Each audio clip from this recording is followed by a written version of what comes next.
My name is Angela. My name is Nicole. And welcome to the Ominous Stitch podcast.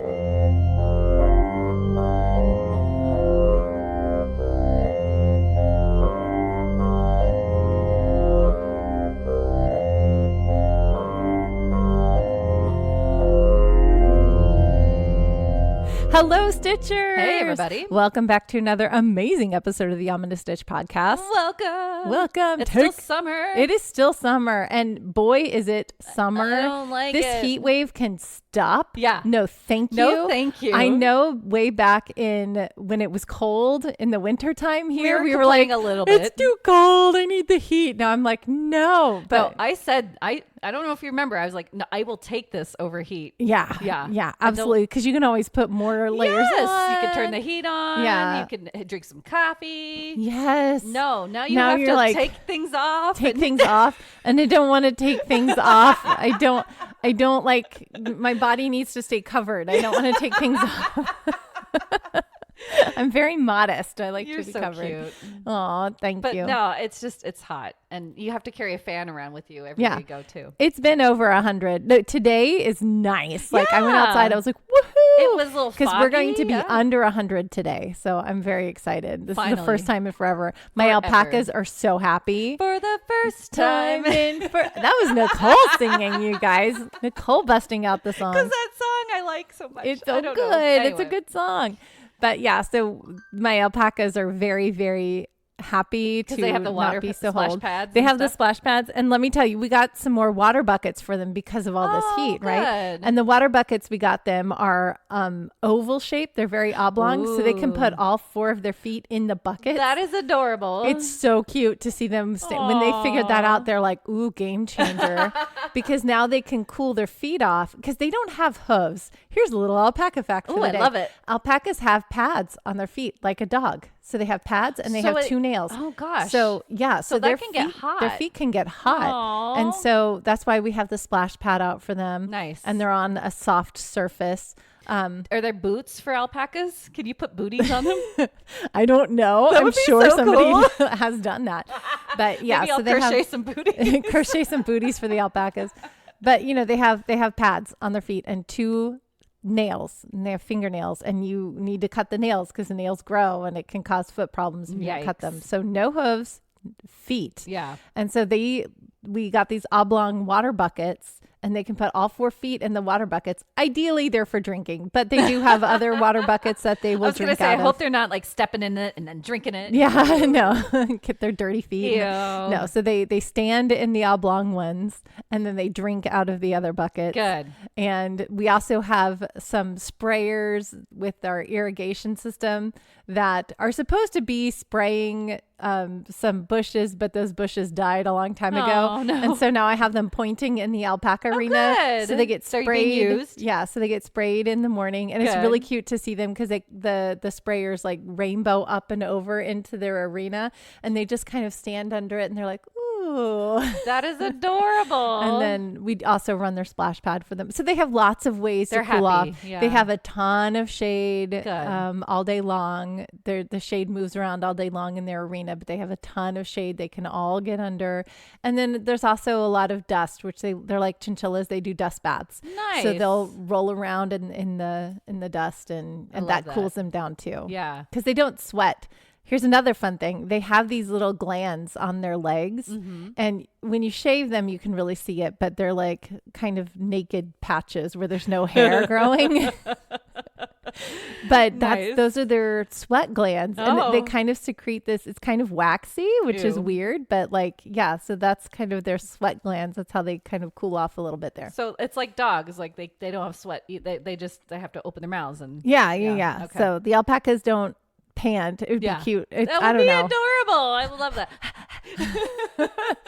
But no, so they have these like little glands. That's how they cool off. But yeah, I wanted to send you some more TikTok videos about chickens. Did you see my chicken ones I sent you? Yes. There's a cool idea. Now I want chickens where you freeze a big watermelon, you empty it out, and you freeze water in it, but you put like their feed and stuff, and then they go to town on it. Yeah. That's so cool. We got them a flock party, I think is what it's called, but it's the same kind of a thing where it's just like a big block of scratch, like just feed and seeds and stuff. Nice. And then you just set it in there for them and they go to town. So cool. But yeah, we give them treats. We give them lots of scraps. Do chickens get hot?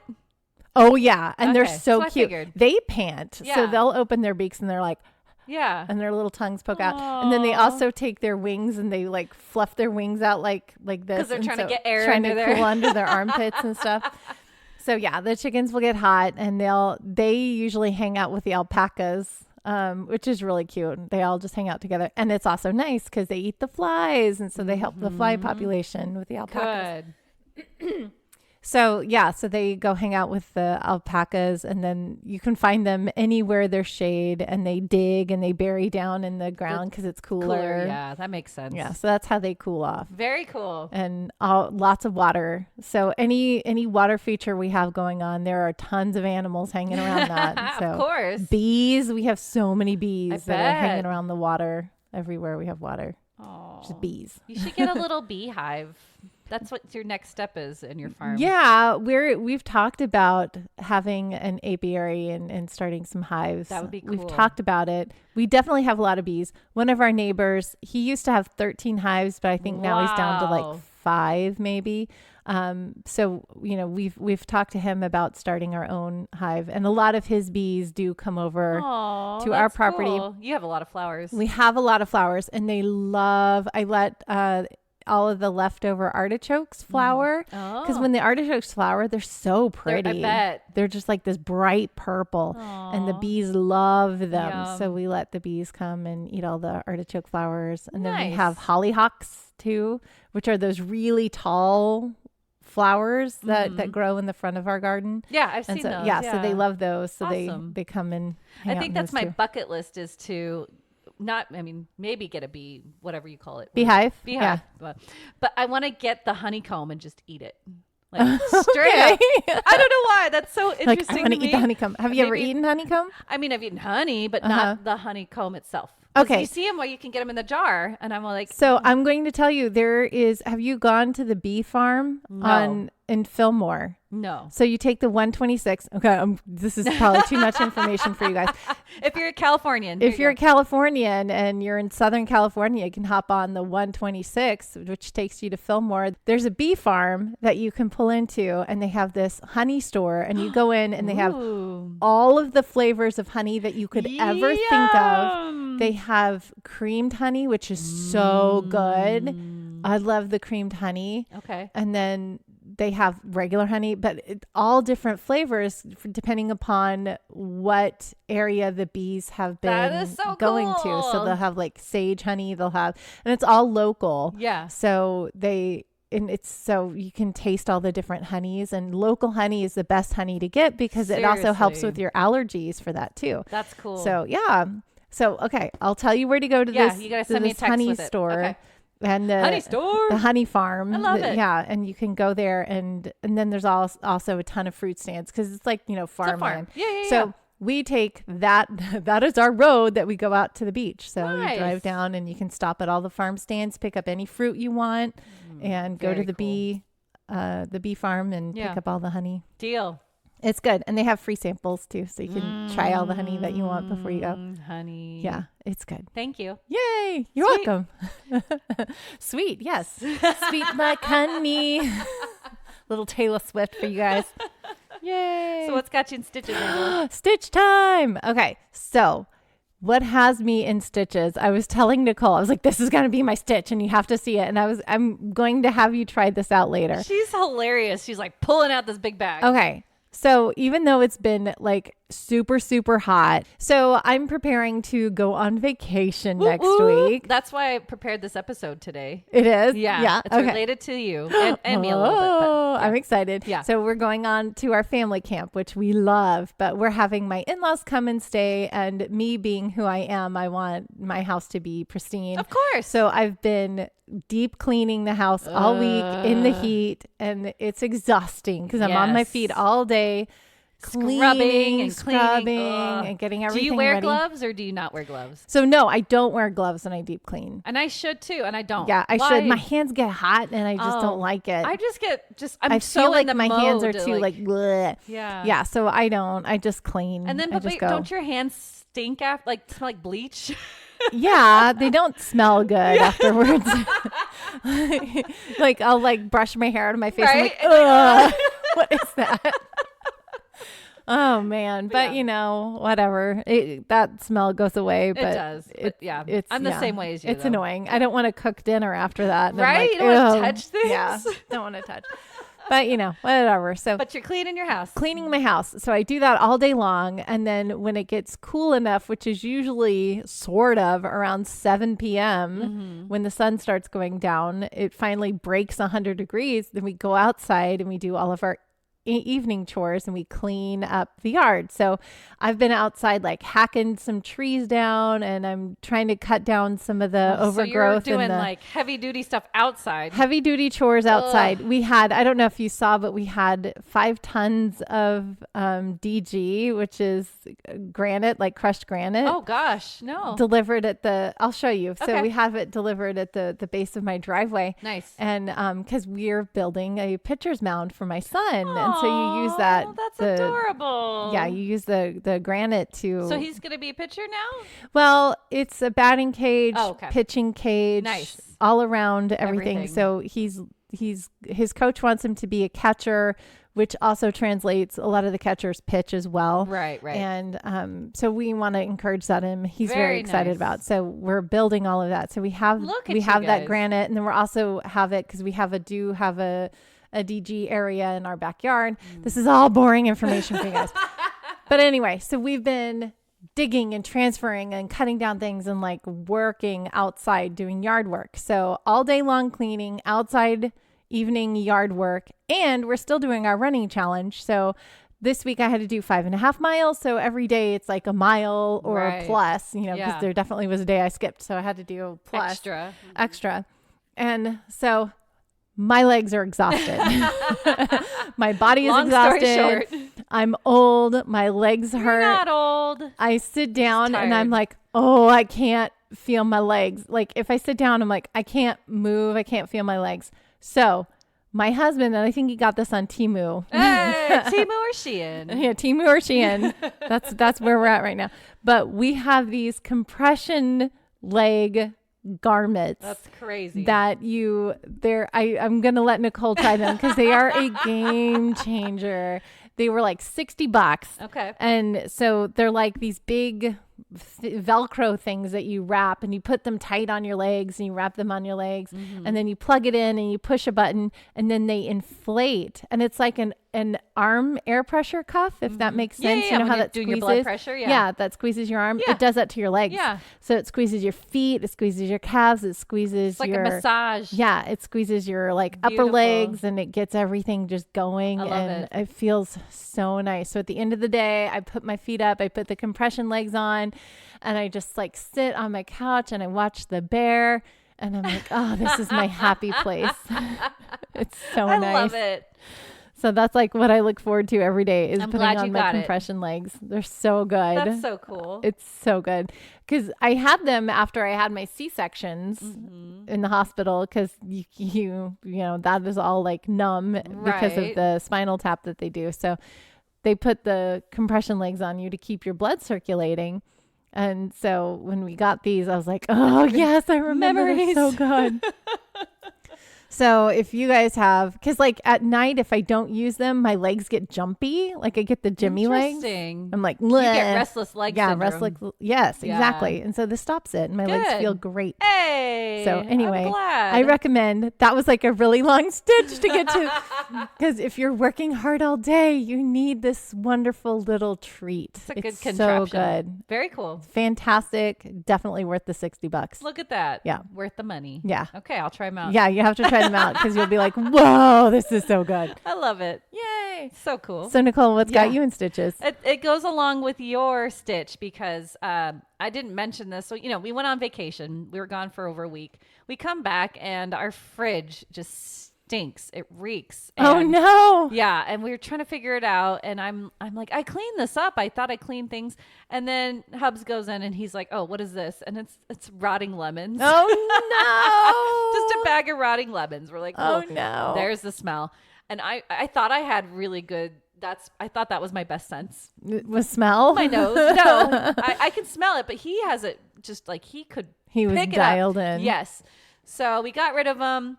We thought that would get rid of everything. We put baking soda in the freezer and the fridge. Still smelly. So I put a little thing of coffee grounds because I read about that. Still smelly. So the power people were like, hey, your power is going to be out this Wednesday.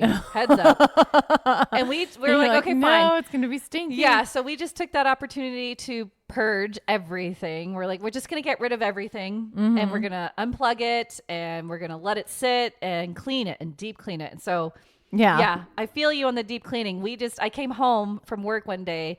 Hubs is cleaning. He's like, it's your turn. And I'm like, great, thanks. So I put on my scrubby clothes and I deep clean the fridge. I'm taking everything out and we just scrub everything. And it was nasty. Yeah. It was so gross. There was like a cupboard or a tray underneath. Uh-huh. That I didn't the know evaporation could come tray. up. Yeah. And it was just gross under there. Yeah. So that was me and no gloves.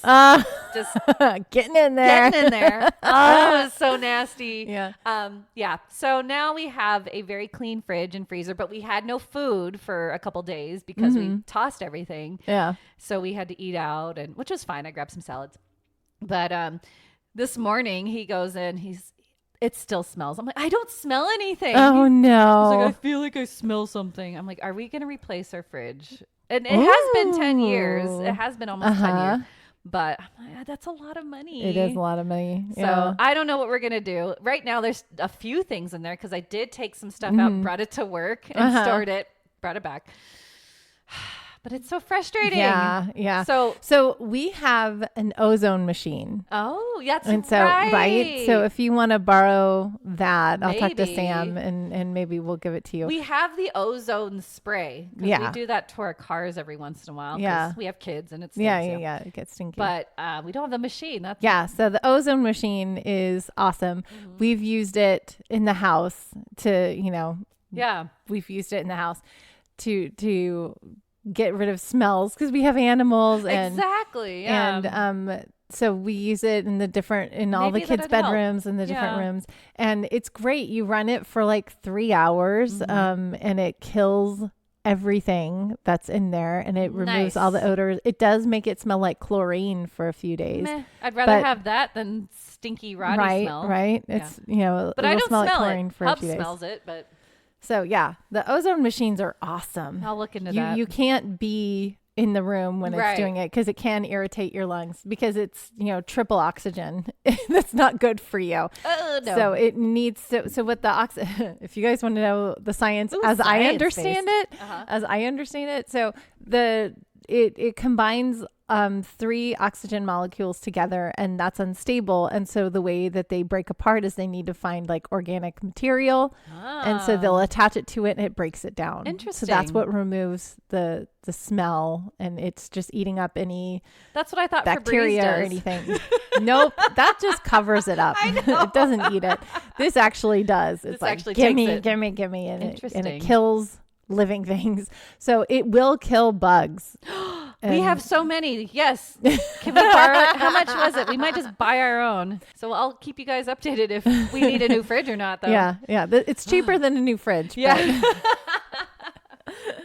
I feel you on that. That's such a deep cleaning. Deep gross. cleaning. It's nasty. But what's funny real quick is that TikTok, I keep watching lots of TikTok videos. There's this crazy scrub brush that I really want to get because it keeps popping up. Yeah. And so I want to try that for all those cleaning people that are just like, I want to try new things. Yeah. There's a cool scrub brush I want to get. Do you ever, if you go down the clean talk rabbit hole on TikTok, where you're just watching people clean? Yes.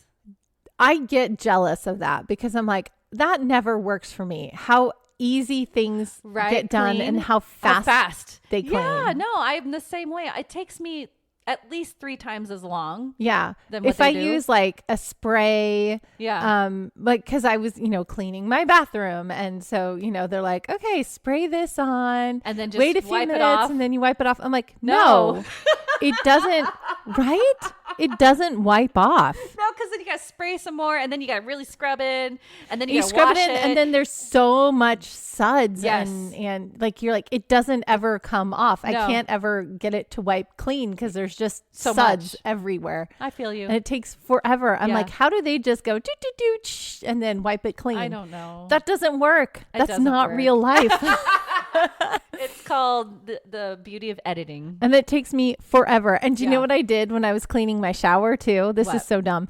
Okay. So my shower does not have a detachable shower head. So I can't like spray the walls and stuff. Yeah. My kid's shower does. So that's one's easier. easy. But my shower, I take like a pitcher and I hold it up.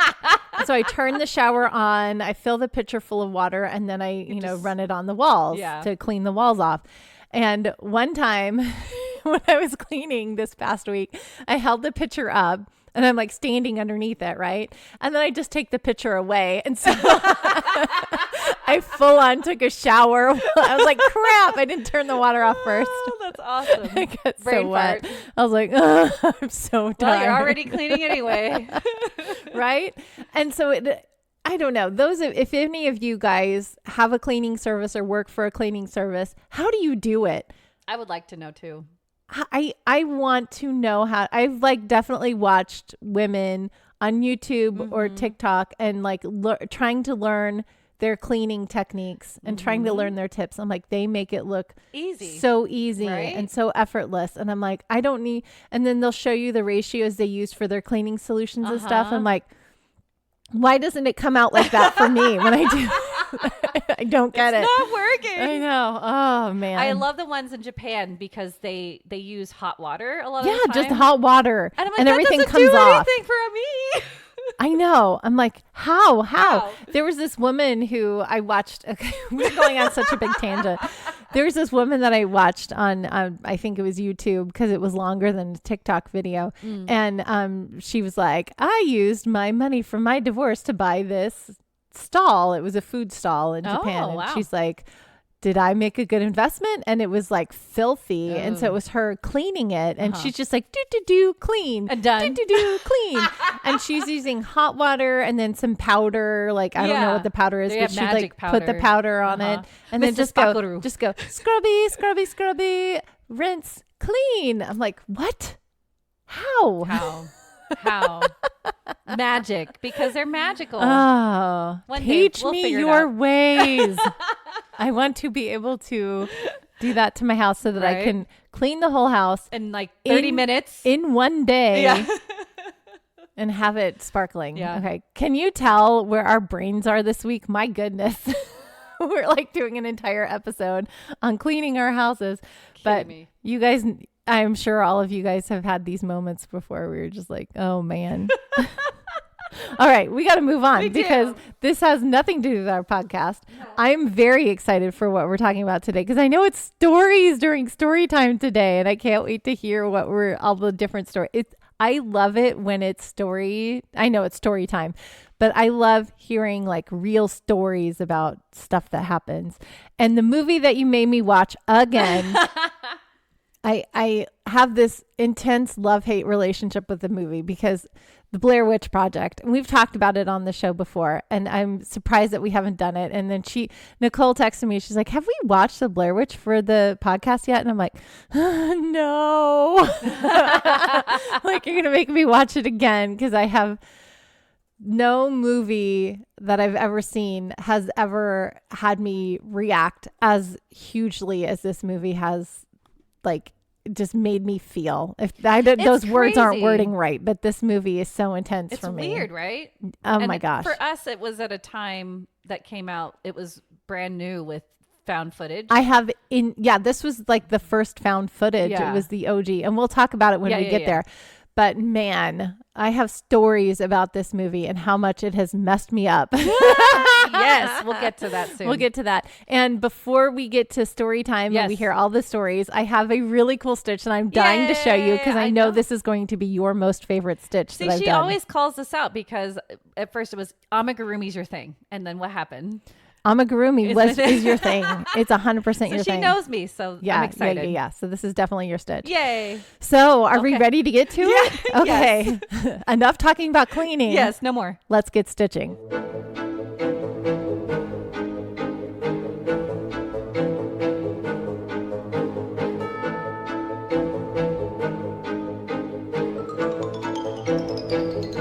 All right, Nicole, are you ready for this? I am so ready. Okay, so today we are doing Tunisian crochet, specifically the Tunisian reverse stitch. Reverse stitch. The Tunisian it's like Missy Elliott. Reverse. Is it worth it? Let me work it. Put the game down, flip it, and reverse it. There.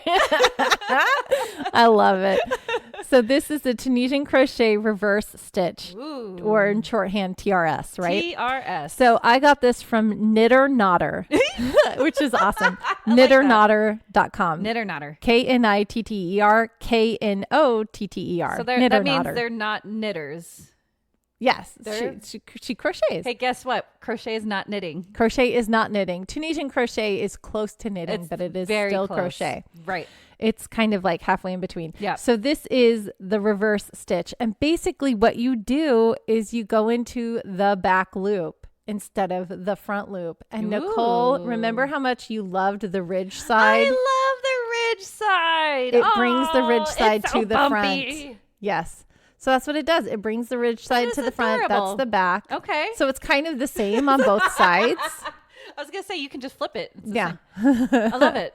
But yeah, that's why it's a reverse stitch, because it's bringing the bumps to the front and you're going in the back loops. So you can chain however many you want, doesn't matter. And then you're going to do your foundation row like you always do. So you chain however many you want, you pull up a loop, and I like to go into the back loops because it makes it much easier and you have the beautiful V on the bottom. So then you load up your hook with all the back loops. And then you chain one, and then you yarn over, pull through two, yarn over, pull through two, all the way back, right? So then you have your foundation row set up to go. Right.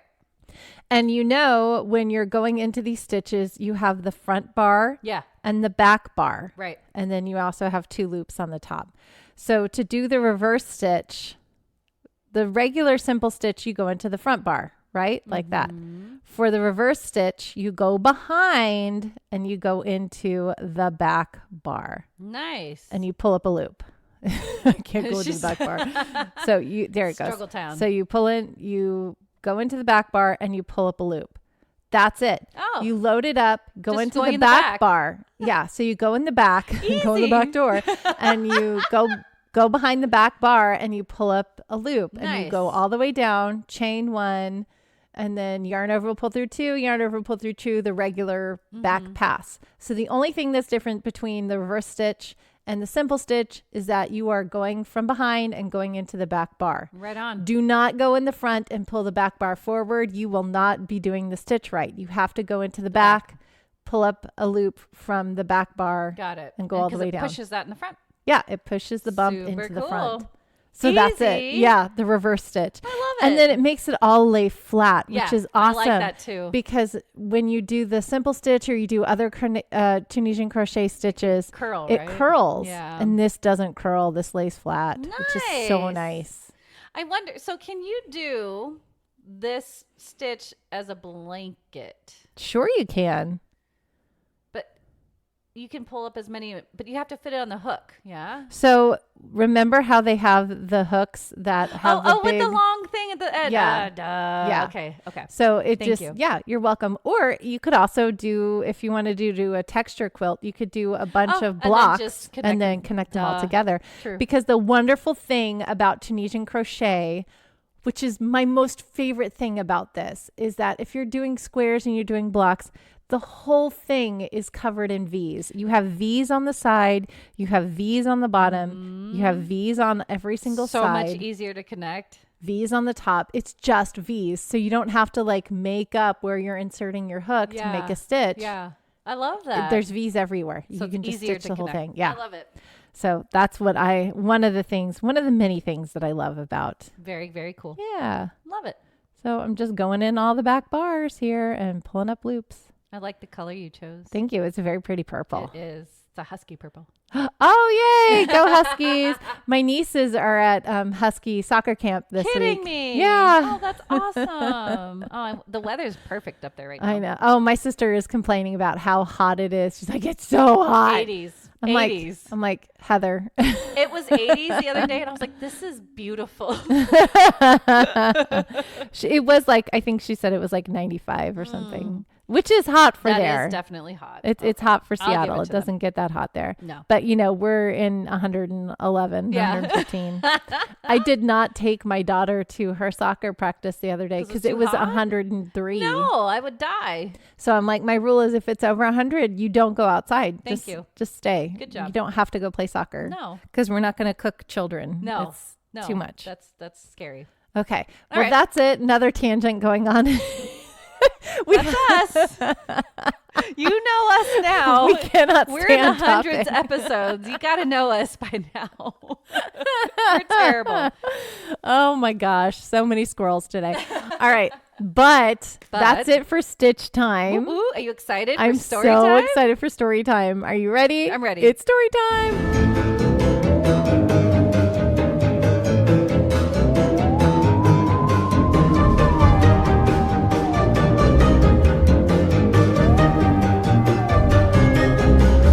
All right. So I promise we're going to get back to cryptid road trips very shortly.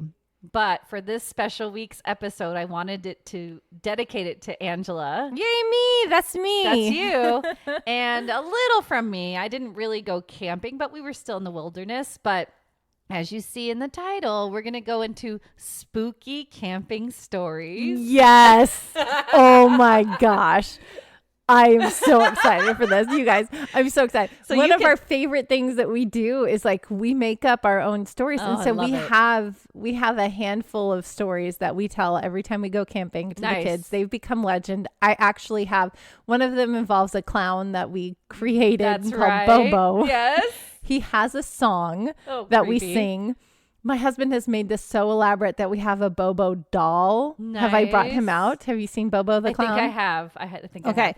So we bring him out. Our kids are so traumatized. Like my son brought him out and put him on my youngest bed and she started screaming and crying. No. And we're like, my husband's like, oh, we've really messed up our kids. Yeah, good job. But like they're mentally. Oh my gosh, you guys, I love this topic so much. So we have Bobo the clown. My son learned the song on the piano and he played it for my youngest the other day, and she again would scream. I'm like, he's torturing her so bad, but it's her fault because this Bobo the clown story wouldn't have had. So the long and short of it is Bobo the clown is an escaped serial killer and he eats children. That's like that's the short of it.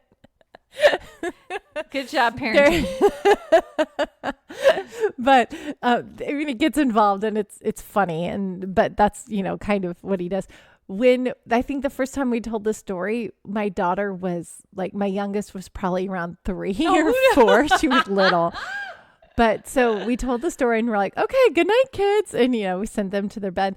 And my youngest comes out and my husband and I are still sitting around the campfire. She comes out of the trailer and goes around, and we have a hybrid trailer. So the beds pop out and they're like canvas tents. Mm-hmm. And so she comes out and goes around to the side of the trailer and pinches her nose. And she's so tiny and she like she's not even as tall as the bed platform. Aww. And she goes, hi kids, it's Bobo. It's Bobo the clown. And then she goes back in and she goes, guys, did you hear that? Did you hear that? Adorable. And my husband and I are just dying laughing. We're like, oh my gosh, she's trying to scare her older siblings. And she's this itty bitty tiny little like 4-year-old that's like, hi kids, it's Bobo. Oh, I love it. Oh, so I love camp ghost stories. Okay, well, now you're going to have a few of your own. Oh, I'm so excited. And they're true. Oh, no. So that's what makes it worse, though. It does. Because none of ours are true. These are going to give me nightmares. Seriously. Okay. So this is it's a mixture of supernatural and creepy people. Okay. Creepy people are worse. Yes, I agree. So the first one comes from Koenigsteiger 933. It says it's 2 years ago. The time-wise on these, I have no idea. So just take that with a grain of sand. Okay. A buddy and I were camping in backwoods Idaho mountains, pretty far from everyone, in the middle of the week. Nearest town is like 600 people an hour away. We got camp set up around 7, and we get a fire going to cook hot dogs. We're just chilling around the fire when it gets dark. We're snacking on like Cheetos and stuff. As we talk, we heard like branches up the mountain from us cracking, like something stepping on bushes and stuff. Bigfoot. We stop talking and the noises stop. We're a little unnerved, but we brought guns to go shooting the next day. And we've got a pretty big fire going, so we start talking again. The rustling gets closer. Like something or someone is moving down the mountain. We stop talking and the noises stop again. This happens like 2 times more. We talk, something or someone moves closer. We stop, the noises stop. Finally, when whatever or whoever it was is like 200 feet away in the dark, I grabbed my rifle out of the truck and put a shot in the air. Whatever it was hauls ass up the mountainside in pitch black. Like we're talking like 400 feet and 30 seconds. Dude. I don't think it was an elk or bear or cattle. It was super eerie. It knew to stop when we stopped talking. But I don't think it could have been a person. It moved way too quick up the hill in dense brush and pitch black. It's Bigfoot. We've not gone back there since. It's Bigfoot. Don't shoot Bigfoot. I just didn't want them to get closer. I get it. I wouldn't want to either. All right. Well, thank you for shooting straight up in the air. Exactly. Just to scare it. Yeah. Not trying to shoot not at it. Right. Okay. Next. I went camping with immediate and extended family for a weekend in the summer. My older adult cousins start drinking in the afternoon and everyone is having fun, but not going overboard. Some younger guys from a campsite right next to mine come over, introduce themselves, and hang out. They're drinking too, but a lot more heavily. The later it gets, the more drunk they get, and they eventually break out moonshine. They drink that along with beer until early in the morning while we're all sitting around talking. We all go to bed finally, and I wake up in the morning to ambulance sirens. One of the guys had died in the tent right next to ours in the middle of the night from all the drinking. Oh, alcohol poisoning. Yep. It was really creepy to realize I'd been sleeping that long next to someone who had passed away. I also saw them bring out the stuff in the tent that was covered in vomit and blood, which was gross, but also made me feel bad for the friends that were with them because they were cleaning it. Be responsible when you're drinking, guys. Yeah, no. Don't mix your alcohols like that. Yeah. Oh. So, that's not really, eerie, but that's sad. Sad and creepy, right? From Crafty Fellow. This happened about 6 years ago. As stated, I was about 12 and my brother was 26 at the time.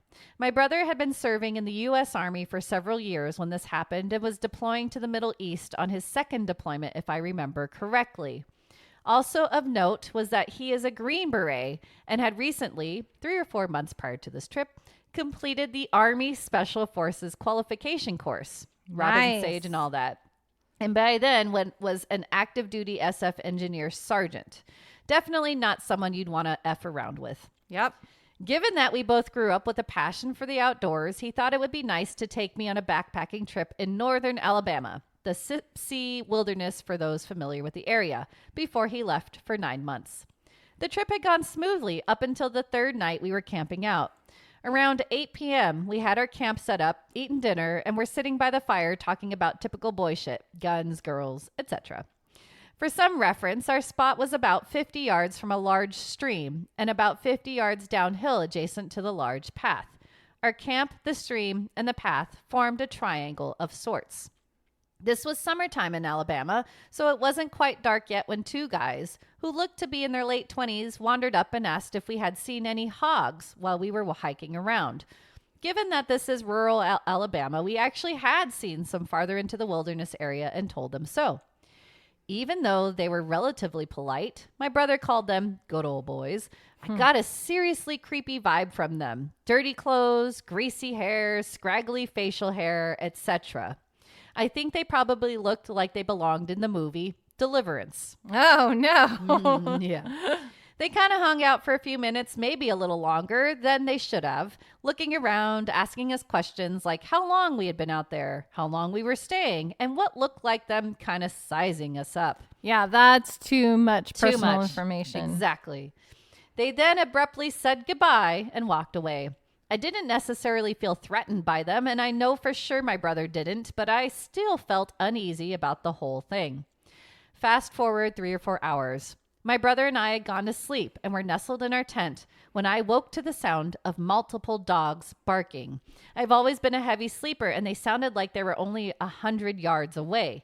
My heart immediately started pounding, and I kicked my brother through my sleeping bag and asked if he was awake, had heard the dogs.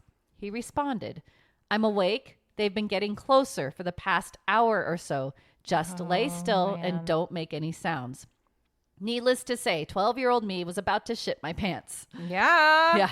We would also hear sporadic shouts from several different sources, but neither came any closer.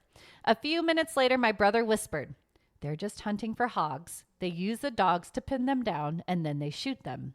This gave me some relief, but not much. Somehow, I managed to fall back asleep. The fact that they were doing this at night was a huge red flag, my brother later told me, but I think he was just trying to keep me calm. Fast forward what was probably another 3 hours, around 2 a.m. I had managed to sleep pretty well after first hearing the hog hunters when I woke up to my brother squeezing my shoulder firmly, saying, "Wake up, put your shoes on quick, and follow me. Be as quiet as you can." Oh, man. My heart immediately went back to racing because I heard the dogs and voices in the distance, farther away than before, but still distinct. Not asking any questions, I did what he said, and as soon as we were out of the tent, he told me to get on his back. This was a breeze for him after rucking with God knows how much weight in the army.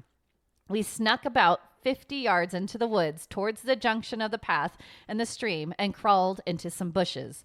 It was up a hill, so we had a pretty good elevated view of our campsite. I remember as we were laying there how loudly I was breathing and how quiet he was when I heard the very distinct sound of a pistol slide racking. I looked over and my brother had his pistol, a HK USP that he gave to me a few years after this story took place, and was watching the campsite and surrounding area. I started to whisper to him when he put his hand over my mouth and pointed at the campsite. The group of hunters had been steadily approaching our camp, and by this time, 30 or so minutes, had reached it. There were 5 of them and like 3 or 4 dogs. They all looked relatively young, but 2 had either rifles or shotguns, and the dogs were going crazy, obviously having smelled our scent. Oh, man. For those of you who are backpackers, campers, nobody who comes up on a random camp in the middle of the night with dogs and guns and has good intentions. I knew this, and my brother knew this. I was scared shitless. Yeah. I couldn't make out what they were saying, but my brother later told me they were talking about us, although he hadn't heard any specifics either. They lingered for about 20 minutes, shining flashlights around and talking to themselves, when my brother put his mouth to my ear and said, "If they come towards, I want you to turn and run as quickly as you can. Don't stop. Don't look back. Stay off the trail and look for the flashing lights." I didn't know what he meant by this, but that'll come later. I knew I could make it back because he had taught me land nav pretty well. He then handed me a flashlight and told me not to take the red filter off. He told me later that the red filter helps preserve night vision and cuts down ambient light, so it would be harder for someone to see from a distance. Yes. Yeah. At this point, I was so scared I almost started crying, but at the same time had a rush of adrenaline and what I think now was confidence that he thought I could handle myself. We laid there for a while longer when out of nowhere they started screaming, "Where y'all at?" and firing into the woods at random. Dude. Yeah. Almost said a bad word. Oh my gosh. My brother dragged me back behind the crest of the hill and threw himself on top of me. Thankfully, our position on top of the hill, we were protected from any gunfire. They shot maybe 5 or 6 more times and then started walking back the direction they had come. They got maybe 100 yards away when I heard a blaring siren and saw emergency lights flashing through the woods. Turns out my brother had called the Forest Service office on a satellite phone my family has for emergencies while I was asleep, and they had sent out Forest Service officers and game wardens to our area of the wilderness. Dude, your brother is a freaking rock star. He is, well, being trained like that, yeah, that is my so good. gosh. The Sipsey Wilderness is about 25,000 acres in size, so it took them a while to get there on the dirt roads. When we saw the game warden truck, my brother signaled them with the light and pointed them in the direction the hunters had gone, and the guy sped off, shining his spotlight through the woods. As soon as they were all gone, we went back to our camp, packed up our shit, and waited by the path for the game warden to come back, who then gave us a ride in his truck bed back to the main staging area. On the drive back, my brother told me how brave I had been and that we would talk about it with our parents the next day if I wanted to. I asked him not to do that because I thought they may never let me go camp again. Oh, they would definitely let him go with his brother. His brother. His brother saved his life. Creepy rednecks in the woods. Let's not meet again. You might get shot next time. So obviously this was for, I think, a different podcast. You know that one, Let's Never Meet Again. Yeah. But holy crap, people. I told you. I know. That is so freaking scary. Like people hunting people. Yeah. What is that? I don't know. Why are there people that exist that way? I don't know. Anyway. It's upsetting. It's very scary. Oh. All right, next one.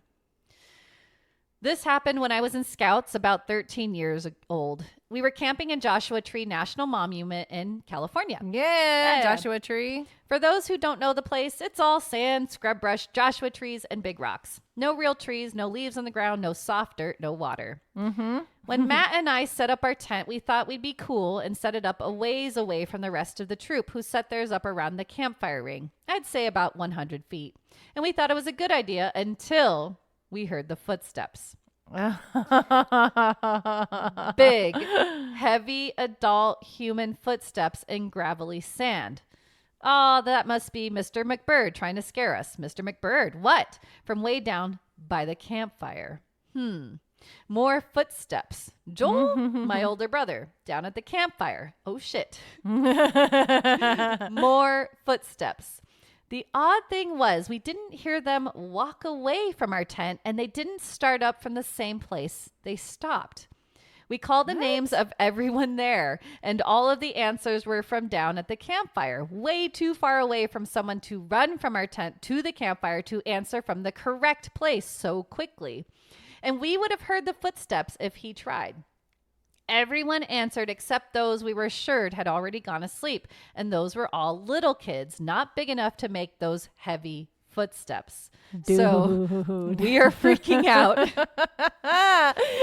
Too afraid to poke our heads outside the tent and look to see who it is. We convinced Joe to come back up and check out the area. He doesn't see anything on the way, but he is suspicious because of how afraid we are, and climbs into the tent with us, 2-man A-frame. After about 5 minutes, the footsteps return, but not as heavy as before. As they get close, about 15 feet, he quickly pokes his head out the door. Nothing. Remember, ghost footprints. remember, this is sand and rock. No soft dirt to cover the sound of footprints. No trees or bushes to hide behind. He does this a few more times, waits until they get close, maybe even as close as 5 feet. Hard to tell when you're a scared kid. Right. And jumps out of the tent to see what is there. But each time there is nothing to be seen. So after about a half hour of this, he gives up and goes back down to his tent, figuring it as a small animal. Matt and I are still freaked out because the steps my brother heard were not nearly as heavy as the first steps, and those first steps could come back. They never did, though. We heard the softer footsteps some more, but they didn't come nearly as close.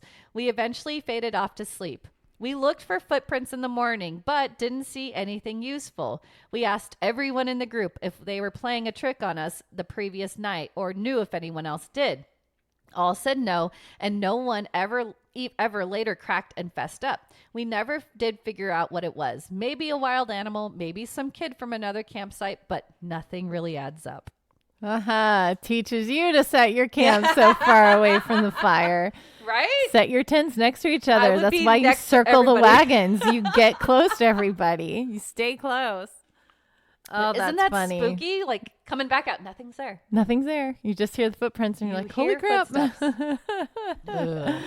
So scary. Creepy. All right, from Ham Handle. So just note, some of these, most of these I think are from Reddit, but I gathered a bunch of different ones from different websites. So, okay. I was camping in Sylvania Wilderness area in the up of Michigan. The campsite I was on a lake and only accessible by canoe.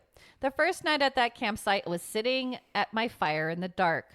I was just thinking about heading to my tent to sleep when I look up and see an orb of light floating in the woods behind my tent. Ooh, that's cool. It looked about a foot in diameter of white light and gave off very little light. It moved slowly and steadily through the forest and eventually disappeared behind a tree. I was pretty disturbed by this unexplainable orb of light and decided not to go to my tent for a few more hours. It was an unsettling night. It looked like one of those will-o'-the-wisps from folklore and legends. That's cool. Orb of light. That's so cool. Just like a soft floating orb of light. Just I hanging can out in the totally woods. Visualize that in my head. Right? Just like, Not knowing what it is. Oh, that's so cool. I definitely would have followed it. Yeah? In my brain, I think I would have followed it.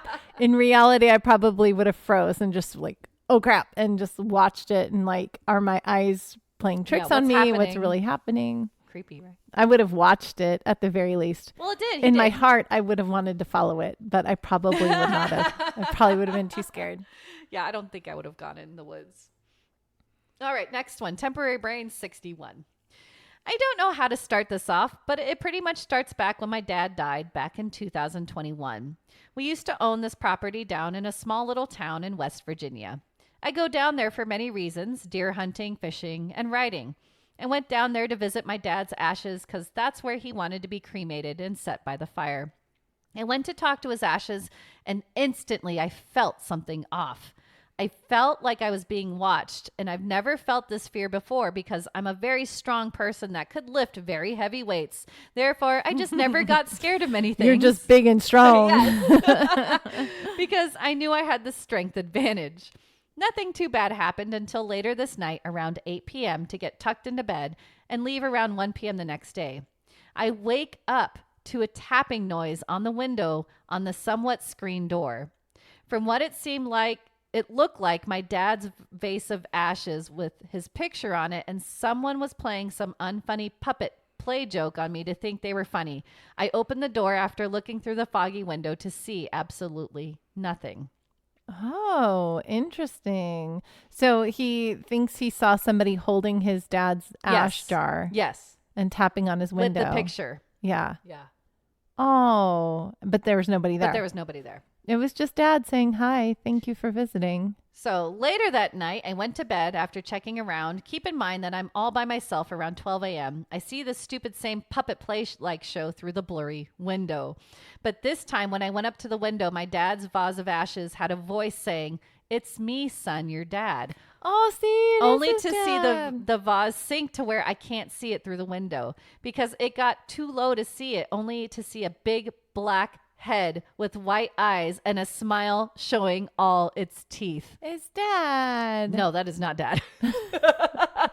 It's not Dad. It's somebody playing a trick as Dad. I think it's a black head with white eyes and a smile.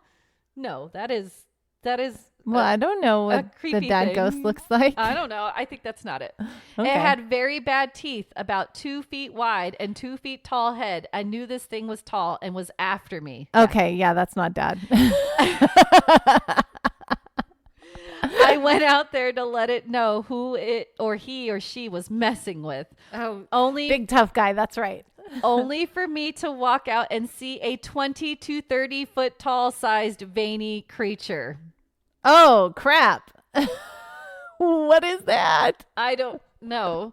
I instantly went back inside, locked the door, and called my friend to come to my exact location. It was going to take him about 3 hours, including stops like gas and red lights. The monster stayed there all night through morning, tapping, saying my name, and telling me it's my dad. I think it's a Wendigo. Yeah. Because it's trying to pretend it's something else. Yeah, trying to pretend it's something else and lure him out. Yeah. And interesting. After my friend arrived, the monster was gone. We were able to pack up and leave around 5 a.m. We stopped at a small restaurant local to the town.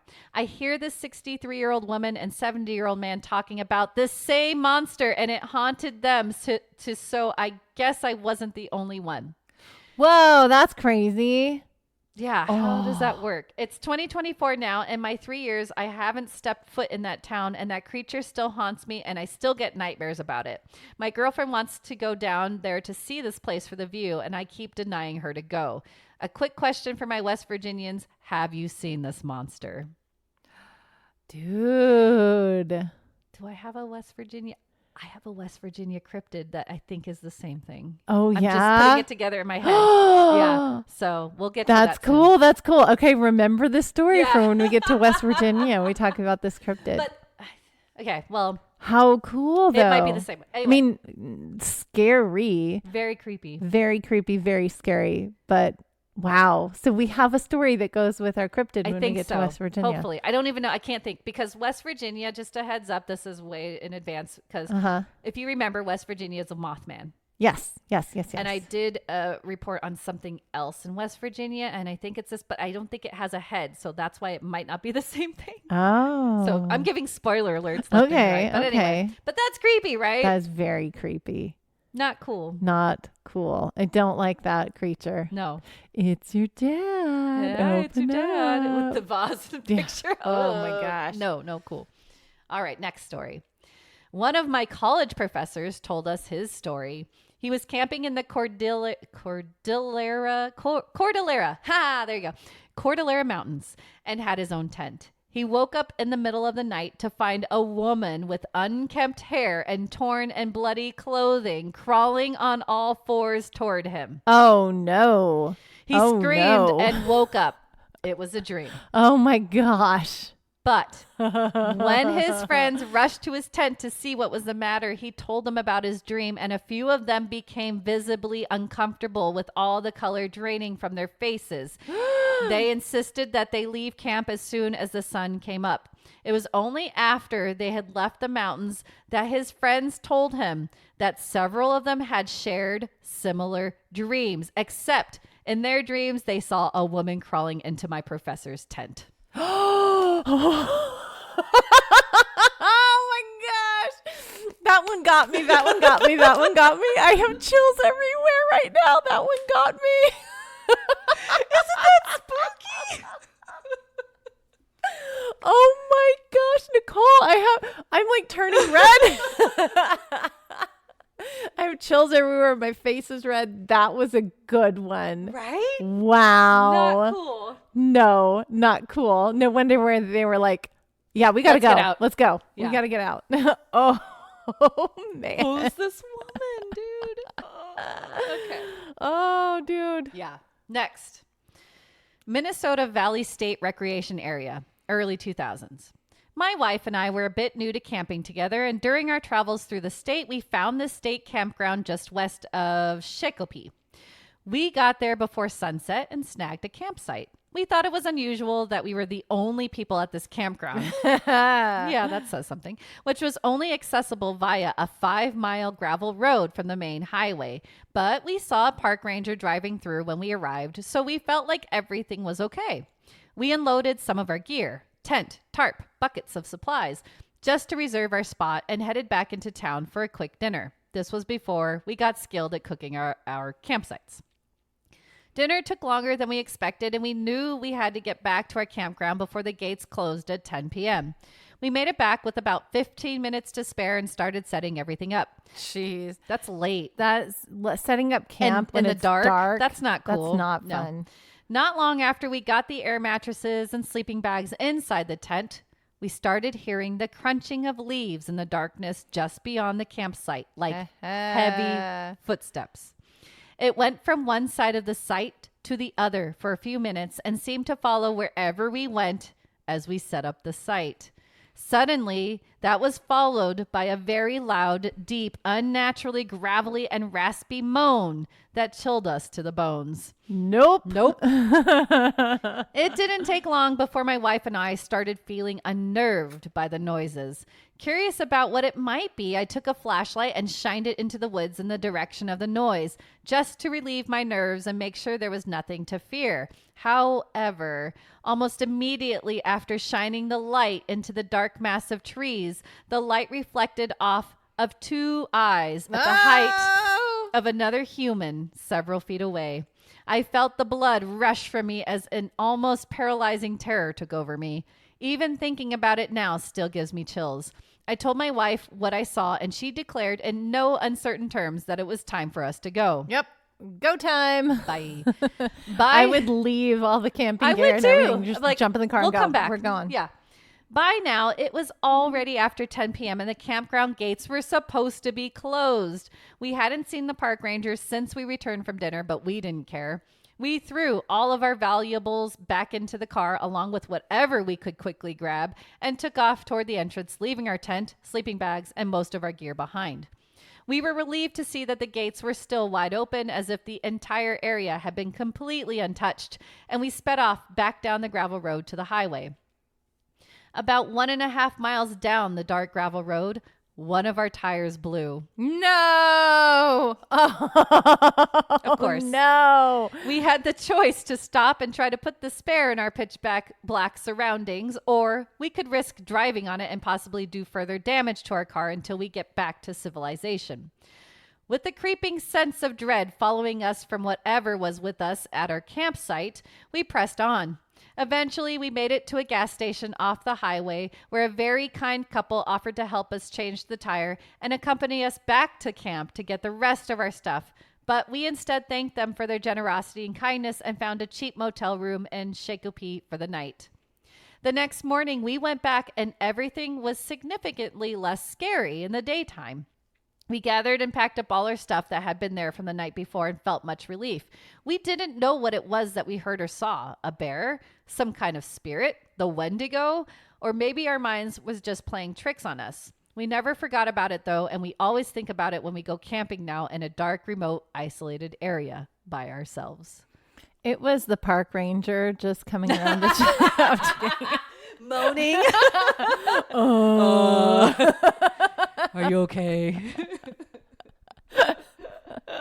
Maybe he had like a stomach ache or something. I don't know. He ate something bad. Oh my gosh. Good times. That's creepy. That's creepy. I'd be like, camping's not for me. Not, especially when I'm alone. No, Yeah. I'm good. I mean, I I have somebody, but if there's nobody else in this campsite, that's not a good sign. I'm Yeah. sorry. That's a little creepy. Okay. This is from ranker.com. I actually read this story on Reddit a couple years ago. It was a woman relating a story about the last time she ever went camping. It went something like this. She was a very accomplished camper and survival enthusiast. She enjoyed going on solo trips for 2 weeks or so completely on her own. She explained that she would stop and hit a store a couple hours before her destination to get some supplies, and that would be it for people. During her last trip alone, she saw one guy by the store in a truck park along the road fishing. She never saw another person after that. She would see bears, moose, wildlife, but that's it. She spent her time reading and just traveling around. During each trip, she would take 10 to 14 disposable cameras with her. A couple days after one of her trips, she took the cameras in to be developed. When she got them back, she was sitting at home looking through the pictures. Once she got to the 5th or 6th roll, she almost had a heart attack. Every 3rd or 4th picture was a picture of her sleeping on a different night. Oh, what? No. That was so bad. Right? She's Oh, no. Oh, no. I don't like that one. No. She swore she didn't see another person anywhere. Oh, my gosh. She Nicole. explained that she has never gone solo or camping for that matter since. Her husband could not get her to go anywhere near the woods after that. Was it her husband coming and playing a trick on her? It's She like, was solo by then. She wasn't with her husband at that point. oh, okay. Yeah. And he's like, come on, Yeah. let's just go And camping. she's like, no. No. Never.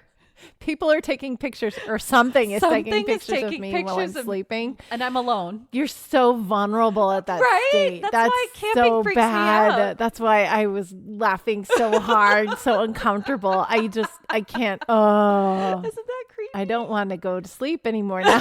Sorry. I scared her. Ah. That was quick tangent. I don't know if you've seen, I think it was from a movie. I don't know if it was VHS. I think it was VHS. There's a movie, there's a part of that movie, which we'll probably review, where you see it, they have a video camera with them and it's a couple and they're traveling in a hotel. Mm-hmm. And then you see the video camera open and it shows them sleeping. Oh no! So someone's following them and taking the camera and yeah. Oh creepy. no! But Don't do that. I will not tell you the rest of that because it's a weird twist and you're like, oh, that was weird. But anyway, Okay. next story. Okay. I don't do the tent thing so much anymore. I've got a piece of property about 60 miles south of the Mackinac Bridge, dead south of Michigan's Lower Peninsula. I built a 12 by 16 cabin, completely off grid, basically a big wooden tent on top of a very tall hill. I'm the highest point for a few miles. The camp next to me, a ranch house that has some city people bought, has a family group that uses it. Good peeps. We have bueno fun during deer season. The old guy that actually owns the place is a Bigfoot guy. Yeah, Bigfoot. He swears up and down that we have a freaking Bigfoot running around. I 100% do not subscribe to Bigfoot. So one night about 1 a.m., I decide to turn in. I am completely shit-faced. I'm running on a case of beer. I crawl up in the loft to go to sleep. Windows open. I can hear deer poking around. I'm just about to go sleepy sleep, and something effing bams into the southwest corner of the cabin. Hard. Made the building move. Seriously, it freaked me out.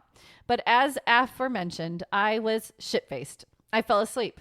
However, I remembered it in the AM when I got up. I went outside, and about 9 feet from the ground on the southwest corner was a big muddy blotch on the wall. Now, I'm not telling Bigfoot guy neighbor, no way, but what the F? I've told myself over and over that an owl smacked the side of the cabin chasing a vole or something, but that muddy blotch looked an awful like a big old handprint. Yeah, it did. That was Bigfoot saying hi, giving Like, you you a nice don't high believe five. me. Hey, what's up? I'm here. I give you high fives. 9 feet from the bottom of the cabin. Isn't that crazy? Yeah, that's Bigfoot, man. That's awesome. There's Bigfoot. He's just giving you high fives. He's like, hey, what's up? Don't believe in me? Yeah. Bam. Yay, Bigfoot. And that's it. Yay. Thank you for ending on a Bigfoot story. I figured you'd like that. This was so good. I had so much fun. So good. I love camp stories. People are creepy. Right? I would much rather deal I'd rather with the teach cryptid. the orb. The orb is, yeah, that one's. That's the most peaceful one. Yes. I can go out and do the orb and be fine. But yeah, now I'm like, okay, well, we're going out into the woods. So it's going to be a lot of fun. So thanks for giving me lots of things to think about as we You're are very about to go welcome. camping. You excited? I'm glad none of them involved a lake or anything. Oh, 'cause- there's one lake, but it wasn't like, remember they had to canoe to this lake. Anyway, Oh, okay. Yeah. but yeah, it yeah. wasn't anything. But it wasn't anything coming out of the water No. because we're going to be staying like on the water. So Yeah, no worries. okay. there you go. Maybe I'll come home with my own camp story. Yeah, I hope so. That would be, well, I hope so in a good way. In a good way, yeah. I don't want you having like creepy rednecks or something, which Oh, no. we're in California and it's a big camp for you. So Yeah, you're okay. yeah. No, there shouldn't be any creepy rednecks at the camp that we're going to, but who knows? Who knows? Have you guys come across any creepy rednecks? I hope not, but if you have any camp stories, we want to hear them. Yes. You can email us at theominousstitch@gmail.com. Ominous Stitch, 2 S's. Or you can jump over to any of our social media platforms. We are on all of the things, and leave us a message, leave us a comment, do anything you want on those. We love hearing from our Stitchers, so please reach out to us today. if you are so inclined to join our little patron army, we would love to have you. And the way to do that is you go to podbean.com. That is where we host our wonderful little podcast for you guys. You can get show notes from this show or any other show that you've listened to in the past. And there's also a little red button you can click on that says become a patron. Join our little patron army.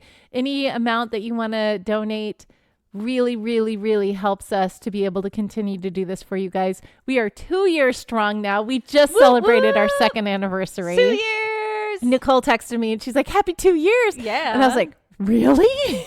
It's over, but that was our first drop of our first episode. First drop. Yeah. So we're 2 years strong, guys. We are going into our third. We are not looking back. We are only looking forward. And we do this with you guys and for you guys. So if you are thinking about becoming a patron, please do so. We would love to have you. We will send you stuff. We will give you shout outs. And we love you anyway. If you don't become a patron, you're still a Stitcher. So you still we love are you guys. Stitchers. Okay. Was that fun? That was so fun. I loved it. I loved it.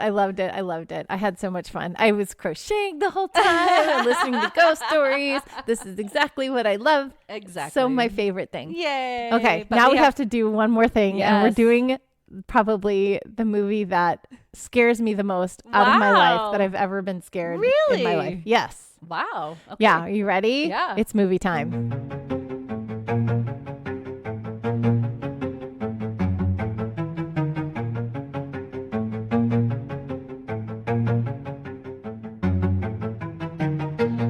This week's movie review, The Blair Witch Project, released in 1999.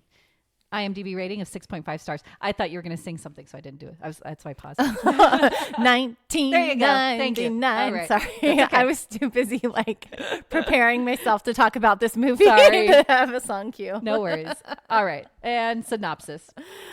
Oh. 3 film students vanish after traveling into a Maryland forest to film a documentary on the local Blair Witch legend, leaving only their footage behind. Yeah. Okay. So this is one of those moments where I remember in great detail when I saw this movie, where I was, how it affected me for months afterward. This is the scariest movie I've ever seen in my life. You've got to be kidding me, really? No, because, okay, in 1999, I was in Austin, Texas, specifically Round Rock, Texas. Mm-hmm. I was visiting a college friend of mine who was living in Round Rock. I think my brother was living in Austin at the time, and maybe my sister. I was visiting Austin, Texas. Okay. We'll put it that way. Got it. And I went to go visit my college friend. Okay. And so Blair Witch had just come out, and so we decided to go see it. There were a couple of us that were in town visiting. Nice. And so we go see Blair Witch. And I am half the time, my head is in my knees and covering my eyes as I'm watching this movie. And it's shaky, which, makes you, I remember them putting a lot of feelers out there that it can make you sick because there's a lot of shaky. That kind of happened to me. Yeah. And the snot from her nose, that was another thing that stayed in my brain. But watching the movie and then with my head between and my fingers over my eyes, and I was physically feeling sick because I was just it was so much. And then we left and we went back and we watched it during the day. It wasn't even at night. We watched it, kind of later in the day, and we go back to my friend's house. And I remember sitting in the back of his truck, and because, you're in Texas, is what you do, sit in the back of the trucks. So we're sitting in the back of the truck and we're, just talking, and we're telling more ghost stories because we're ooh, we're all scared now. So we're going to tell more scary stories.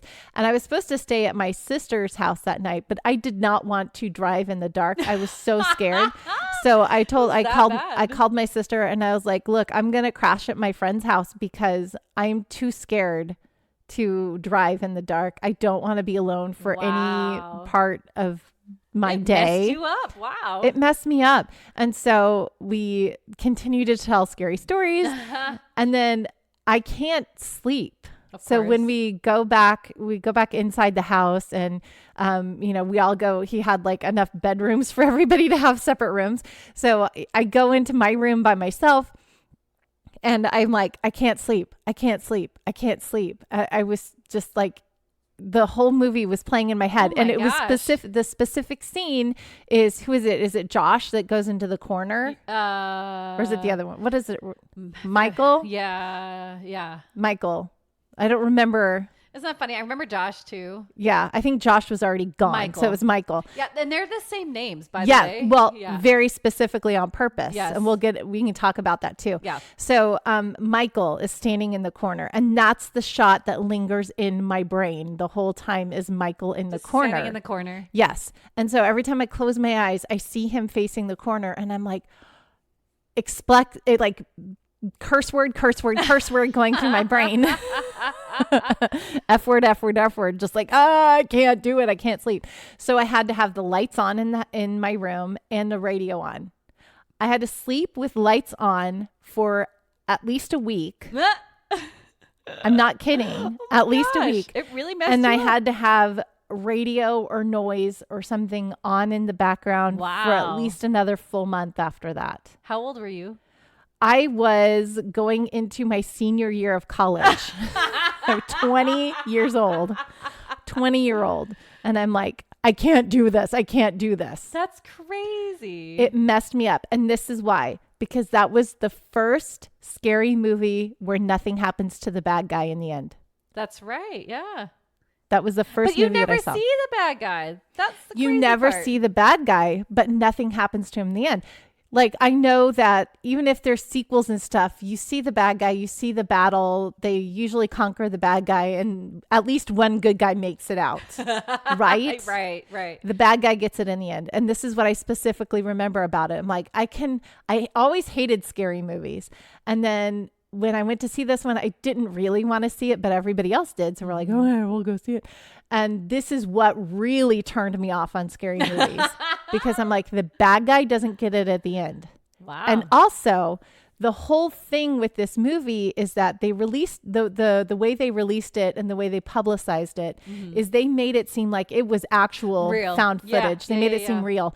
You didn't see any of these actors for a full year afterwards Right. on purpose. Because they wanted And to, they to make picked it feel no-name Yeah, people yeah. on purpose so that it would feel real. They leaked fake news articles about them. That's So right. of course, when we went back after seeing the movie, we were like, is this real? This isn't real. And we looked it up. We did all of the things that they were hoping that you would do to check it out and to see if it's real. Right. And we definitely followed that trail and we're like, dude, it is real. This is real. This really happened. And so we definitely fell victim to that because it was in the moment, and that. that's the marketing. Yeah. And that was very much the purpose of it. Smart. Right. And so it effed me up big time for a long time and turned me off on movies. That's insane. So I have this Wow. intense relationship I'm so with sorry. this movie. I knew you mentioned briefly something about this, but you never gave me the whole story. Yeah. So I have feelings. You do. That's amazing. I'm sorry. And amazing in a bad way. Yeah. Yeah. Crazy. Yeah. So did you rewatch it like fully or? No. I couldn't do it. I tried and You I are was like, traumatized. I can't do it. So I did watch like recaps and stuff just to make Okay. sure that it was like fresh in my brain. But I was like, I can't watch this whole movie fully because I can't do it. I'm Oh, like, you I've amaze seen me. it. I remember it's burned in my brain. you won't do the it. recap. I can't. Wow. It's that traumatizing for me. I'm sorry. It's okay. I didn't realize. I picked it because I was like, hey, this is a really good kind of camping movie. Yeah. And it's an OG, so I thought this would be perfect, but I'm sorry. I feel bad now. I didn't realize how much it was like affected you. No, don't feel bad. It's okay. It's like cleansing in a way because, I know that like this many years later, I'm still like, And you're watching horror movies with me. I watch horror movies, but the bad guy gets it in the end. Usually. Or, Hereditary it's fake. didn't, and that movie scared me. Yeah, Hereditary, yes. The bad guy didn't get it in the end in And Hereditary, but it's not real. Yeah, it's not found footage. And this was real. And other found footage movies that we've seen are not as real as this one was. Well, because that you can't beat that. Now we know it's not real found footage anymore. Exactly. Yeah. This at the time was 100% real to me. Yeah. Wow. Yeah. Look at you. She's like looking at me like she's feeling uncomfortable. I'm She's petting her hair sorry. right now because she's feeling feel so uncomfortable bad. with how intense I I am. saw with this movie in the theater and I almost got sick because it was just the motion sickness. Yeah. And then I got mad at the end because I was like, where's the witch? Like, you don't see anything and they all die. And you're like, why? Like that, it just made me mad. Well, because they all die. And that's but, why but I was mad you don't see the witch. That makes it a million times scarier. See, for me, it just made me mad. Because it's not, you don't have that image to go with it. And Right. you can't decide, because your own imagination is way more powerful with what you think the witch is and what you think the witch looks like than if they presented it to you. Because then you're limited to what they're presenting to you as the witch. And so that's why you were mad, is because you didn't want your imagination to go wild with what you think the witch is. You wanted it to be a concrete representation of the witch. True. Now, rewatching it though, the only thing that I was kind of like, what is at the end when they find that house? Yeah, because it looks like an abandoned house that's it doesn't belong in the woods. It's no, weird. It doesn't. Yeah, it's a very just like suburban house. If you notice, yeah. I was like, no, it does not belong in the woods. So you're getting mad at like getting mad. Why? And then they're running up the basement or going up to the attic and then going down. I think I hear him. And I know they're all going crazy at this point because they haven't had food. They've been lost, tortured and they're lost and they're upset. I was just like, and she's screaming, Michael! Like, yeah. I'm like, I got a little upset. Yeah. But well, it's insanely intense. Yes. And so when they did this movie, the script was only 35 pages. So most of it was greatly improvised. Right. And they also didn't know really what was going to be happening to them. Right. So they knew they were going to be camping. The production staff was definitely scaring them on purpose. So their reactions were real. So, so, I mean, they kind of knew at different points, okay, this is when Josh is going to disappear. This is when, this is going to happen. You guys are going to find this. And then, but they didn't know a lot of the things that were coming out to scare them. And, you know, so like their reactions were real. They were absolutely scared. That's what made it so real. Yeah. Because it was real. Well, with all this, how many stitches would you give it? This is the scariest movie there ever was. Wow, look at to you. Me. Okay. So if we're rating it on a scale, this is the number one scary movie for me. For Angela. Yeah. Okay. It's going to be a 10. It's not a 10 that I will ever watch again. I will never watch this movie. I can't. That's I tried. I can't. Really? It's a 10. Yeah. This is, if you want to scare Angela to death, this is how you do it. This is how you do it. Should we dress up like Blair Witch people for Halloween? No. Should I leave little wood It effigies is scarier around you? than clowns. I'll put little rock things piles around your house. Oh no, I won't scare you. I know you won't. But yeah, I can't do this movie. I can't watch it again. That's crazy. I tried and I'm sorry. No, but don't I was be sorry. I had no idea, guys. Yeah, well, okay. So when it came out, it was a little spooky. I had some moments, but I think I would go with IMDb. I would give it like a 6.5. 6.5. Yeah. Because you were more mad at it than you were like scared by it. I mean, it was spooky. I remember being spooked at the time. I was only a senior in high school, I think, at that point. So yeah, it was scary. But for me, like, for example, I was more scared when in college, same kind of thing, where we saw The Exorcist in a theater and it was at midnight and it was 3 a.m. when we got back to our dorm and I couldn't sleep. Yeah. And that scared me more than this movie. Oh, interesting. The concept of possession at that time for me was the highest scariness for me. Yeah. Like, the most frightening. Yeah. So what always saved me with scary movies in the past is that I knew they weren't real. Yeah. This one was real. And I get that. Yeah. So I'm sorry. Well, cool. I picked a good movie. Yeah, you did. I picked a movie she wouldn't even watch. It's my first 10 that I will never watch again. Seriously, yeah. That's awesome. Because It is the epitome of scary movies for me. I can't, Interesting. nothing has ever messed me up as bad as this has. Wow. Now I got, no, you know what's bad about this? Huh. Is I got to go find something that tops this movie. Well, I don't know if you will be able to. True. Because the reason why it's scary is because it was real. Yeah. And everything, I thought it was real, and it was real, and it presented itself as real found footage. Like, I very vividly remember my sister going, I don't get it. Like, what happens in the end? I don't get it. And I remember going, well, Heather, Michael's facing the corner. And that's all I said. And she was like, oh. And like, that is burned into my brain. I see. Yeah. I'm sorry. It's okay. And how, like, what are we, 25 years later? And I'm like, I won't watch this again. It's so burned into my brain. That's crazy. Gosh. Wow. Yeah, it's messed Sorry. up. I'm sure if I watched it, I think if I made myself watch it, I would wouldn't change be it. as scared. Yeah, I agree. And I'm sure my rating would go down. Yeah. I just cannot watch it. I don't have the desire to watch it. And No I think worries. because I'm like, was so just exhausted and run down this week, I was like, I don't have the energy I to feel go like through it. you would compare it to that Willow Creek movie. Seriously. Is it that bad? Yeah. Like, I mean, no, the emotions and the way it's filmed is better, obviously, but it's them running through the woods in the dark and screaming. Well, yeah. And then you don't see anything. You don't see anything. Yeah. So You hear things, you like, yeah. you just hear them, like you hear the knocking and you hear it, but there's nothing. And there's rocks and there's effigies Yes, and there's things that are that's out it. there to scare them. But yeah. that's it. So it's a purely emotional thing for you, I think. And I think probably, and I think now that I know that it's not real. Yeah.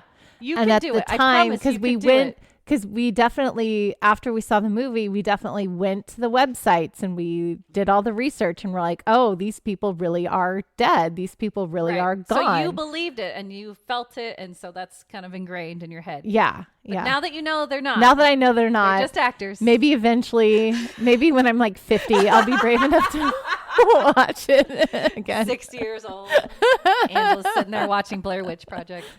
I'll get like halfway there. I can't do it. I can't do it.